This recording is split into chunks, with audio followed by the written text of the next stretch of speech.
नमस्कार, स्वागत है आप सभी का संसद टीवी में। मैं हूं आपके साथ अमृता चौरसिया। आप देख रहे हैं कार्यक्रम संसद में आज। संसद के शीतकालीन सत्र का आज 6वां दिन है। आज सत्र के दौरान अलग अलग मंत्रालयों से जुड़े महत्वपूर्ण प्रश्न पूछे जाएंगे, विधायी कामकाज और अन्य विषयों पर भी चर्चा होगी। संसद में आज 6 बिल भी सूचीबद्ध है, जिनमें 3 लोकसभा में और 3 राज्यसभा से हैं। तो जानेंगे शीतकालीन सत्र के दूसरे सप्ताह के पहले दिन का क्या है आज का एजेंडा। लेकिन सबसे पहले संसद में आज की सुर्खियां। संसद के शीतकालीन सत्र का आज 6वां दिन। विधायी कामकाज के साथ दोनों सदनों में प्रश्नकाल के दौरान पूछे जाएंगे अहम सवाल। 22 दिसंबर तक चलने वाले सत्र में होनी है 15 बैठकें। लोकसभा में साल 2023-24 के लिए अनुदान के अनुपूरक मांगों के पहले बैच और साल 2020-21 के लिए अतिरिक्त अनुदान की मांगों पर चर्चा के बाद होगा मतदान। विचार और पारित किए जाने के लिए पेश होगा डाकघर विधेयक 2023। राज्यसभा में विचार और पारित किए जाएंगे आज जम्मू कश्मीर आरक्षण संशोधन विधेयक 2023, जम्मू कश्मीर पुनर्गठन संशोधन विधेयक 2023 और निरसन और संशोधन विधेयक 2023। लोकसभा से पारित हो चुके हैं तीनों विधेयक। और आइए अब जान लेते हैं कि लोकसभा में आज सत्र के दौरान प्रश्नकाल के दौरान कौन कौन से महत्वपूर्ण प्रश्न पूछे जाएंगे। हमीरपुर उत्तर प्रदेश से भारतीय जनता पार्टी के सांसद कुंवर पुष्पेंद्र सिंह चंदेल संस्कृति मंत्री से आगम शास्त्रों का पुनः लिखे जाने से संबंधित सवाल करेंगे। वो पूछेंगे कि क्या सरकार की उत्तर पूर्वी राज्यों के साथ साथ नेपाल, तिब्बत और चीन में पड़े आगम शास्त्रों और पांडुलिपियों के अनुवाद को संकलित करने और पुनः लिखने की कोई योजना है। यदि हाँ, तो उसका ब्यौरा क्या है। साथ ही वो पूछेंगे कि क्या सरकार का भारतीय संस्कृति पर आगम शास्त्रों के प्रभाव का मूल्यांकन करने के लिए कोई विचार है। यदि हाँ, तो उसका तत्संबंधी ब्यौरा क्या है। गिरिडीह झारखंड से एजेएसयू पार्टी के सांसद चंद्र प्रकाश चौधरी शिक्षा मंत्री से झारखंड में शिक्षा से संबंधित परियोजनाओं के विषय में सवाल करेंगे। वो पूछेंगे कि झारखंड में शिक्षा से संबंधित चलाई जा रही परियोजनाओं का जिलावार ब्यौरा क्या है और विगत 4 वर्षों और वर्तमान वर्ष के दौरान झारखंड में इन परियोजनाओं के लिए आवंटित की गई निधियों का ब्यौरा क्या है। वो ये भी पूछेंगे कि उक्त अवधि के दौरान झारखंड में उच्च शिक्षा संबंधी परियोजनाओं पर जिलावार कुल कितनी धनराशि खर्च की गई और झारखंड में शिक्षा से संबंधित ऐसी परियोजनाओं के प्रभावी कार्यान्वयन के लिए सरकार द्वारा अब तक क्या कदम उठाए गए। नागापट्टिनम तमिलनाडु से भारतीय कम्युनिस्ट पार्टी के सांसद एम सेल्वराज शिक्षा मंत्री से कोचिंग संस्थान चलाने वाले और उसके लिए मानक संचालन प्रक्रिया के बारे में सवाल पूछेंगे। वो पूछेंगे कि क्या सरकार नौकरियों हेतु विभिन्न प्रतियोगी परीक्षाओं के लिए कोचिंग संस्थान चलाने वाले व्यावसायिक तकनीकी पाठ्यक्रमों में प्रवेश हेतु प्रतियोगी परीक्षा की तैयारी करने के लिए मानक संचालन प्रक्रिया को लागू करने का कोई प्रस्ताव बना रही है, ताकि छात्रों को अधिक फीस का भुगतान करने और मानसिक तनाव और आत्महत्या जैसी वारदातों से बचाया जा सके। अगर हाँ, तो उसका ब्यौरा क्या है। भिवानी महेंद्रगढ़ हरियाणा से भारतीय जनता पार्टी के सांसद धर्मवीर सिंह शिक्षा मंत्री से भारतीय भाषा उत्सव 2023 से जुड़ा सवाल करेंगे। वे जानना चाहेंगे कि भारतीय भाषा उत्सव 2023 के लक्ष्य और उद्देश्य क्या हैं और इसके शिखर सम्मेलन का ब्यौरा क्या है। साथ ही वो पूछेंगे कि देश की समृद्ध भाषाई विरासत को बढ़ावा देने और संरक्षित करने के लिए नई शिक्षा नीति में प्रौद्योगिकी को किस प्रकार से समेकित करने का लक्ष्य है। उत्तर पूर्व दिल्ली राष्ट्रीय राजधानी क्षेत्र दिल्ली से भारतीय जनता पार्टी के सांसद मनोज कुमार तिवारी विद्यालयों में रोजगारोन्मुखी शिक्षा से जुड़ा सवाल करेंगे। वो पूछेंगे कि क्या सरकार द्वारा विद्यालयी शिक्षा को और अधिक रोजगार परक बनाने के लिए किए गए उपाय अपर्याप्त हैं और क्या विद्यालयी शिक्षा पर ध्यान केंद्रित करने वाले संगठन रोजगार परक और उच्च गुणवत्ता वाली शिक्षा के महत्व पर बल देते हैं। साथ ही वो पूछेंगे कि स्कूली शिक्षा के बीच में ही छोड़ दिए जाने की जो दर है उसे कम करने के लिए, शिक्षा को रोजगार परक बनाने के लिए प्राथमिक शिक्षा में सुधार लाने के संबंध में सरकार द्वारा जो अध्ययन किए गए हैं उसका तत्संबंधी ब्यौरा क्या है। जलपाईगुड़ी पश्चिम बंगाल से भारतीय जनता पार्टी के सांसद शिक्षा मंत्री से तंत्रिका संबंधी विकार से ग्रस्त बच्चों की शिक्षा से जुड़ा सवाल करेंगे। वे जानना चाहेंगे कि सरकार द्वारा एएसडी और एडीएचडी जैसे तंत्रिका संबंधी विकारों से ग्रस्त बच्चों को अच्छी शिक्षा प्राप्त करने में सहायता प्रदान करने के लिए अब तक क्या कदम उठाए गए और उनकी शिक्षा को भी बढ़ाने के लिए योजनाएं जो हैं उनका ब्यौरा क्या है। साथ ही वो पूछेंगे कि क्या सरकार को इस बात की जानकारी है कि इन विकारों के बारे में जागरूकता की कमी है जिससे बच्चे की आवश्यकताओं की उपेक्षा हो जाती है। यदि हाँ तो सरकार इस संबंध में सुधारात्मक क्या कदम उठा रही है। नासिक महाराष्ट्र से शिवसेना के सांसद हेमंत तुकाराम गोडसे पर्यावरण, वन और जलवायु परिवर्तन मंत्री से ग्रीन क्रेडिट प्रोग्राम से जुड़ा सवाल पूछेंगे कि क्या सरकार ने देश के विभिन्न भागों में ग्रीन क्रेडिट प्रोग्राम को लागू किया है। यदि हां तो महाराष्ट्र सहित तत्संबंधी राज्यवार उसका ब्यौरा क्या है।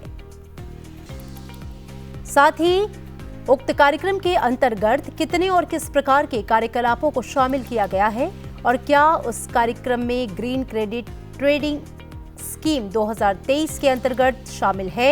यदि हां तो उसका तत्संबंधी राज्यवार ब्यौरा क्या है। जालंधर पंजाब से आम आदमी पार्टी के सांसद वित्त मंत्री से खुदरा महंगाई संबंधी सवाल करेंगे। वो पूछेंगे कि क्या सरकार ने इस बात पर ध्यान दिया है कि देश की खुदरा महंगाई में तेजी से वृद्धि हो रही है और यदि हां तो वर्तमान दर पर मुद्रास्फीति का ब्यौरा क्या है। साथ ही वो ये भी पूछेंगे कि क्या सरकार ने मुद्रास्फीति में वृद्धि के कारणों का पता लगाने के लिए कोई अध्ययन कराया है। यदि हां तो उसका ब्यौरा क्या है और देश में मुद्रास्फीति के स्तर को कम करने के लिए सरकार द्वारा क्या कदम उठाए गए हैं और अब तक क्या कदम उठाए जा रहे हैं। सीकर राजस्थान से भारतीय जनता पार्टी के सांसद सुमेधानंद सरस्वती वित्त मंत्री से छोटे किसानों से जुड़ा सवाल करेंगे। वो पूछेंगे कि सरकार द्वारा छोटे किसानों के लिए ऋण सुविधाओं की पहुंच को सुगम बनाने के लिए लागू किए गए उपायों का ब्यौरा क्या है। साथ ही वो पूछेंगे कि व्यक्तियों, विशेषकर असंगठित क्षेत्र में कार्यरत व्यक्तियों को सामाजिक सुरक्षा प्रदान करने के लिए शुरू की गई पहलों का सोनीपत संसदीय निर्वाचन क्षेत्र सहित राज्यवार, जिलावार ब्यौरा क्या है।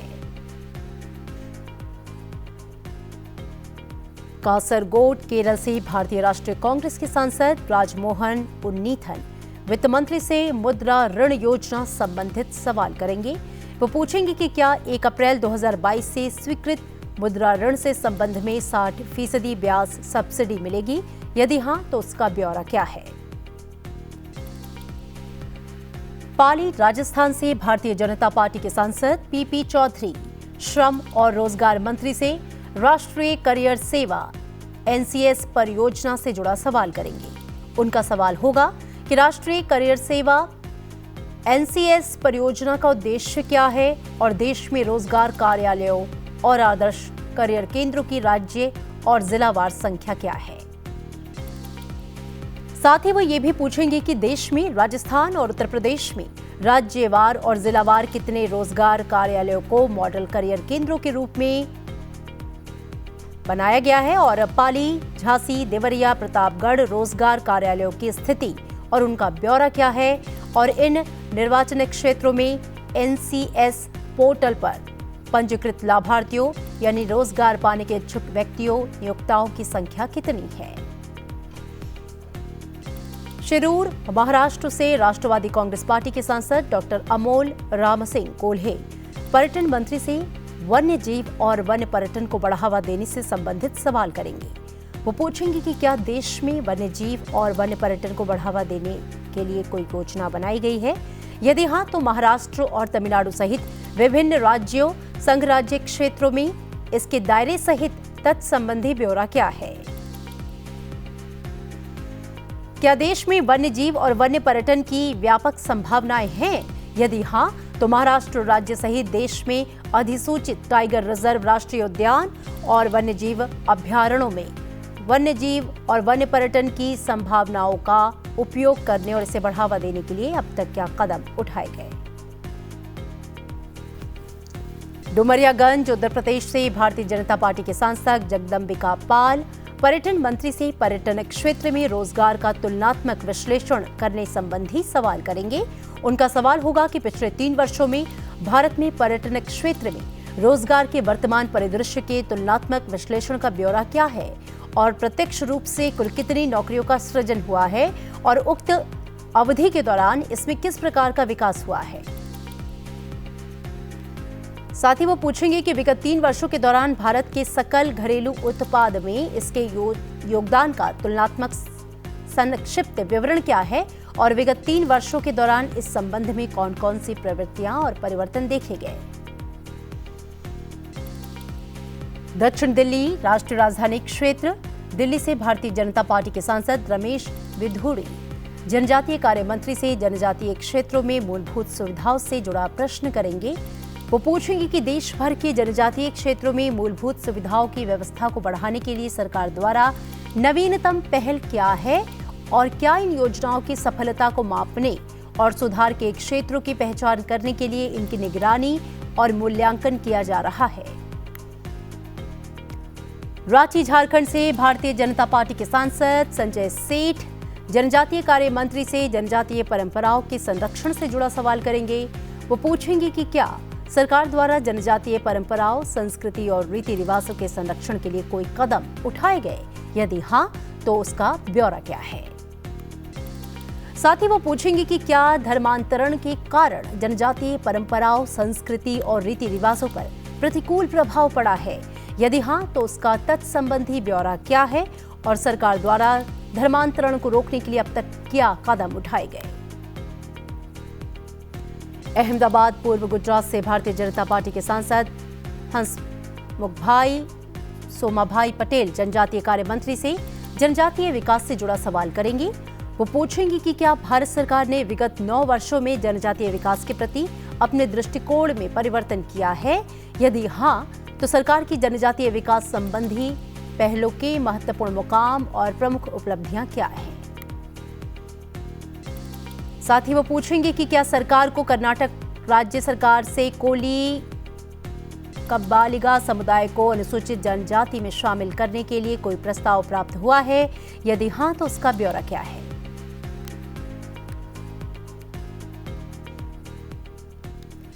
और आइए अब आपको बताते हैं कि लोकसभा में आज प्रश्नकाल के दौरान पूछे जाने वाले प्रश्नों के उत्तर कौन कौन से मंत्रालय देंगे। प्रश्नकाल के दौरान एक प्रश्न संस्कृति मंत्रालय से संबंधित होगा। इसका जवाब संस्कृति मंत्री जी किशन रेड्डी देंगे। प्रश्नकाल के दौरान 9 सवाल जो हैं वो शिक्षा मंत्रालय से होंगे। इसका जवाब संबंधित मंत्री धर्मेंद्र प्रधान देंगे। प्रश्नकाल के दौरान पर्यावरण, वन और जलवायु परिवर्तन मंत्रालय से प्रश्न पूछे जाएंगे, जिसका जवाब केंद्रीय मंत्री भूपेंद्र यादव देंगे। प्रश्नकाल के दौरान 3 सवाल ऐसे हैं जो वित्त मंत्रालय से पूछे जाएंगे, जिसका जवाब वित्त मंत्री निर्मला सीतारमण देंगी। एक सवाल ऐसा होगा जो कि श्रम और रोजगार मंत्रालय से जुड़ा हुआ होगा। इसका जवाब केंद्रीय मंत्री भूपेंद्र यादव देंगे। प्रश्नकाल के दौरान 3 सवाल जनजातीय कार्य मंत्री से पूछे जाएंगे, जिसका जवाब संबंधित मंत्री देंगे।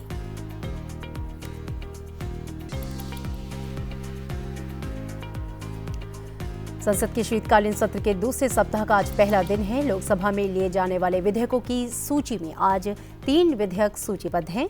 वर्ष 2023-24 के लिए अनुदान की अनुपूरक मांगों के पहले बैच और साल 2020-21 के लिए अतिरिक्त अनुदान की मांगों पर लोकसभा में चर्चा और मतदान होगा। इसके साथ ही शीतकालीन सत्र के 6वें दिन यानी कि आज लोकसभा में डाकघर विधेयक 2023 विचार और पारित किए जाने के लिए पेश किया जाएगा। आज लोकसभा में संचार मंत्री अश्विनी वैष्णव डाकघर विधेयक 2023 को विचार और पारित करने के लिए प्रस्ताव करेंगे। आपको बता दें कि डाकघर विधेयक 2023 को 4 सितंबर 2023 को राज्यसभा से विस्तृत चर्चा के बाद पारित किया जा चुका था। ये विधेयक भारतीय डाकघर अधिनियम 1898 का स्थान लेगा। विधेयक के प्रावधानों के अनुसार सरकार सुरक्षा सहित विशेष कारणों से डाक से भेजी गई किसी भी सामग्री को जांच के लिए रोक सकती है। भारतीय डाकघर अधिनियम 1898 भारत में डाकघर के कामकाज को नियंत्रित करने की दृष्टि से 1898 में अधिनियमित किया गया था। बिल के ऑब्जेक्ट्स एंड रीजंस की बात करें तो डाकघर विधेयक 2023 का उद्देश्य भारतीय डाकघर अधिनियम 1898 को निरस्त करना और भारत में डाकघर से संबंधित कानून को समेकित, संशोधित करना और उससे जुड़े या उससे प्रासंगिक मामलों का प्रावधान करना है। विधेयक में यह प्रावधान किया गया है कि निर्धारित नियमों के अनुसार डाकघर ऐसी सेवाएं प्रदान करेगा जो केंद्र सरकार दे सकती है। डाकघर को डाक टिकट जारी करने का विशेषाधिकार होगा। साथ ही केंद्र सरकार के पास व्यवस्थाओं को प्रभावी करने की शक्ति होगी।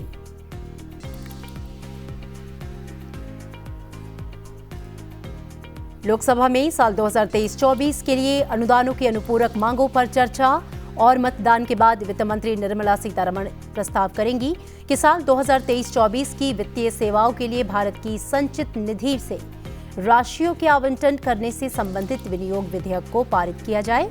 इसके साथ ही वर्ष 2020-21 के लिए अतिरिक्त अनुदान की मांगों पर चर्चा एवं मतदान के बाद संबंधित विनियोग विधेयक को विचार और पारित किया जाए। और इसी के साथ यहां लेंगे एक छोटा सा ब्रेक। आप देखते रहिए संसद टीवी।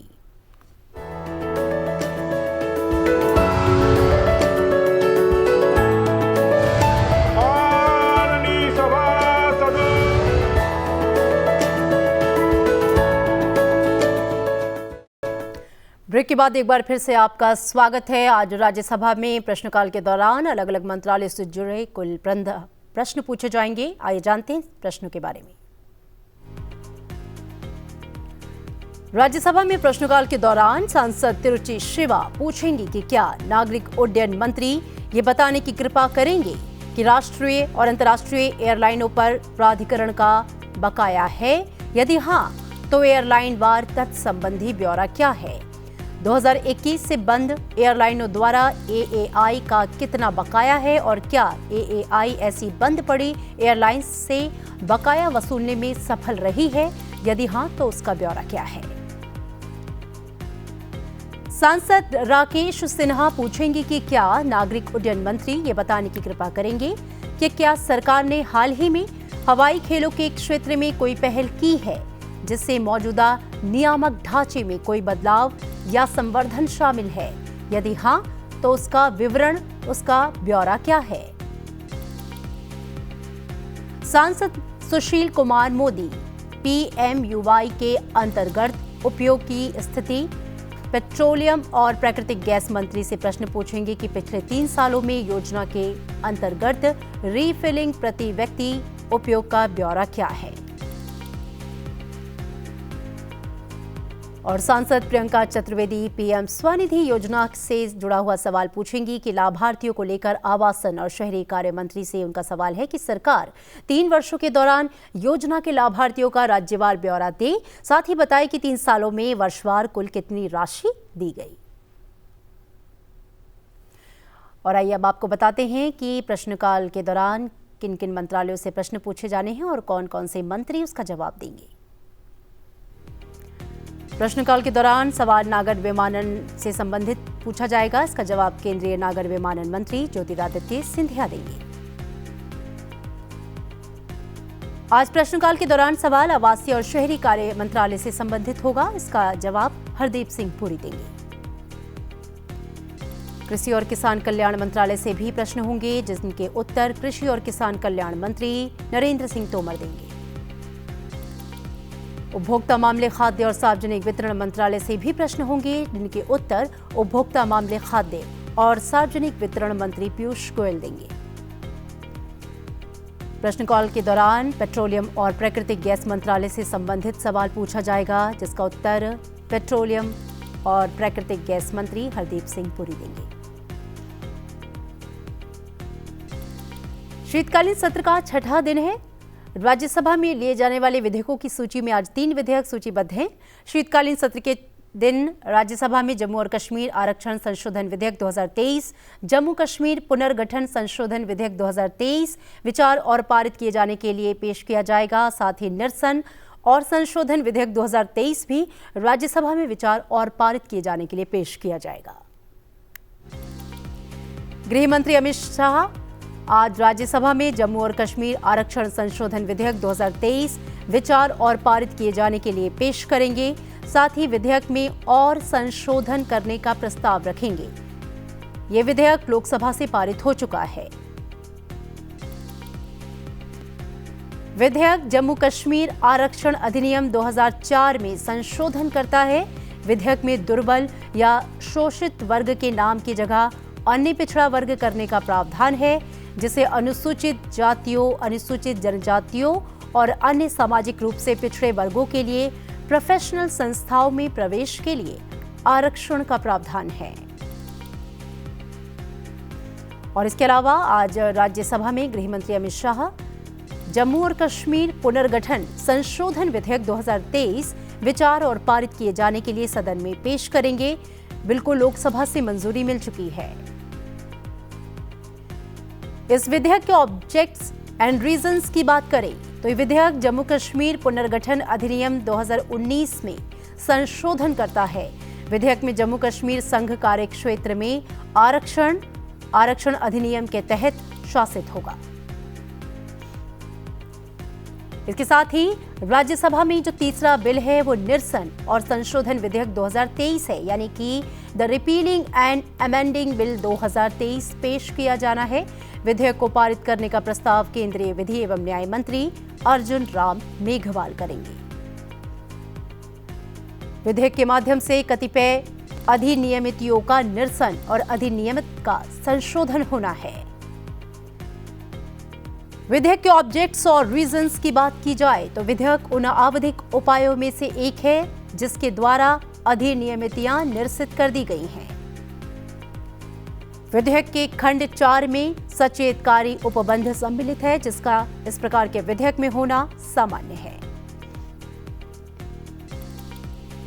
और इसी के साथ कार्यक्रम संसद में आज में इतना ही। इसके साथ ही आप देखिए संसद में पूछे जाने वाले महत्वपूर्ण प्रश्नों से जुड़ा हमारा विशेष कार्यक्रम प्रश्नकाल सोमवार से शुक्रवार रात 9 बजे हिंदी में, 9:30 बजे अंग्रेजी में संसद टीवी पर।